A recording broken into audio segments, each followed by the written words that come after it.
Thank you. The member for Bullwinkel.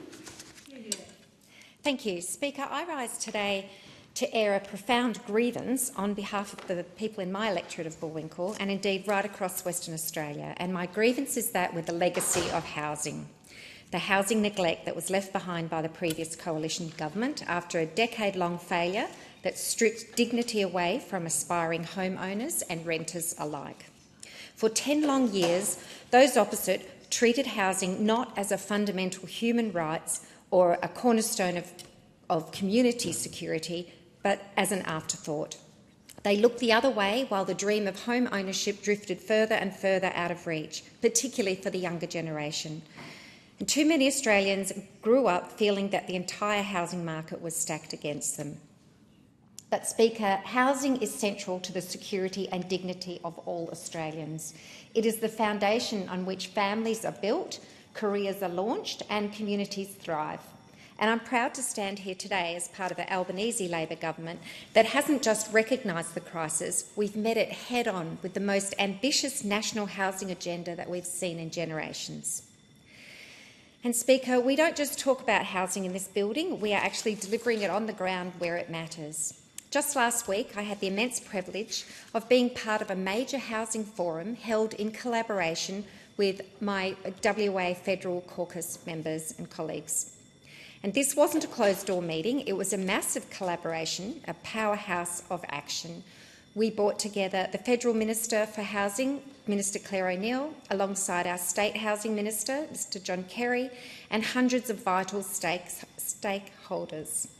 We included local government, mayors, presidents, CEOs, community housing providers, local builders, eager investors and the tireless not-for-profit sector, all in one room, completely aligned on one single mission, building more homes for Western Australians. And to see exactly what that sort of collaboration yields, the very next day I visited 19 brand new social and affordable homes right in my electorate of High Wycombe. And Minister O'Neill accompanied me there so we could see these 19 safe havens. They're more than just bricks and mortar. They're a place that provide security for people. And these 19 social and affordable homes were directly funded by our landmark Housing Australia Future Fund, the HAF. And I'm looking forward to going back there in a few weeks and meeting the new residents as they unpack their boxes, get settled into their new lives, with a secure roof over their heads. This is what Labor delivery looks like. It is local, it is tangible, and it changed lives. But let's look at why the HAF was so desperately needed. Let's look at the record of the opposition. During their entire decade in office, how many social and affordable homes did they build? 373. So not 300,000 or 37,000, just 373 social and affordable homes across the nation over 9 years. It is an absolute disgrace. They presided over a decade of systematic and purposeful neglect, leaving a crater in our national housing supply. And when the Albanese Labor Government introduced the $10 billion Housing Australia Future Fund to fix that mess, what did the coalition do? They teamed up with the Greens to block it, stall it and delay it in Parliament for months. They played cheap political games with the roofs that are literally needed for to put over people's heads.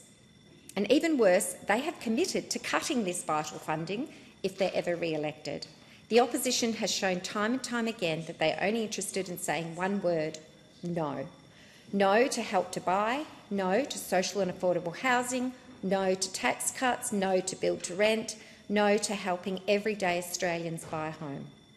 Our $47 billion total national investment is almost 10 times what the coalition invested in when they were in office, and the contrast could not be starker.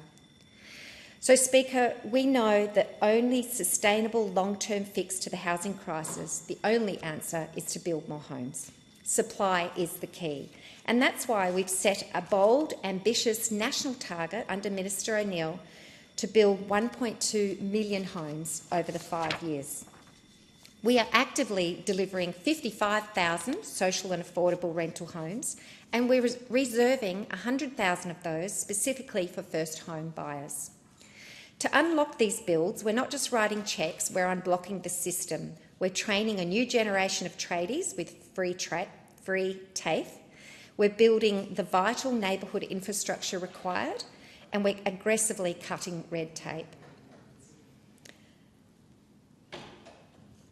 Speaker, but building homes is only half the battle, and we need to make sure that everyday Australians can actually buy them. On the 1st of October last year, this government delivered on its commitment to expand the 5% deposit scheme to all first home buyers, allowing people to start paying off their own mortgage instead of somebody else's. And we did it 3 months ahead of schedule. And then in December 2025, we launched our revolutionary Help to Buy scheme, helping eligible first-time buyers walk through their front door with up to 40% smaller mortgage. And we didn't stop there. In this budget, the 26-27 budget, we took the brave but necessary steps to level the playing field. From the 2027-28 financial year, we are limiting negative gearing on residential property so it only can be used for new builds. So that's negative gearing, grandfathered for existing properties, but going forward only on new builds. And as of the 1st of July 2027, we're also replacing the 50% capital gains tax discount with inflation-adjusted indexation, restoring fairness to the taxation of real gains. And finally, Speaker, we have not forgot the millions of Australians who rent. We have introduced powerful new incentives for projects that offer secure long-term leases, and we have worked constructively with state government and territory governments to make renting fairer. Because of Labor's leaderships, most states have now successfully banned no grounds evictions and implemented strict minimum living standards. Crucially, we have delivered back-to-back increases in Commonwealth Rent Assistance, and under this Albanese Labor Government, rent assistance is now 50% higher, providing immediate, targeted cost of living relief directly to renters who need it most. Speaker, safe and affordable housing is central to the security and dignity of all Australians. Despite the endless obstruction and delays from the Coalition, our Housing Australia Future Fund is up and running. And as of June last year, contracts have already been signed to support 18,650 homes under the first 2 rounds of HAF. More than 1,400 homes are completely finished, and hundreds of Australians are already sleeping soundly under those roofs. And now HAF Round 3 has opened.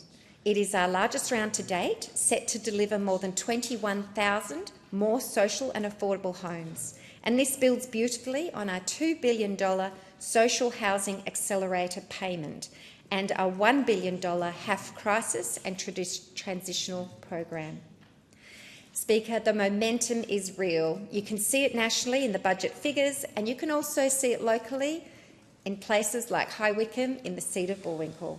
We are fixing the foundations of our housing system, we are backing first home buyers, we're supporting renters, and we're building the homes that Australia needs. And I commend this magnificent Labor housing agenda to the House.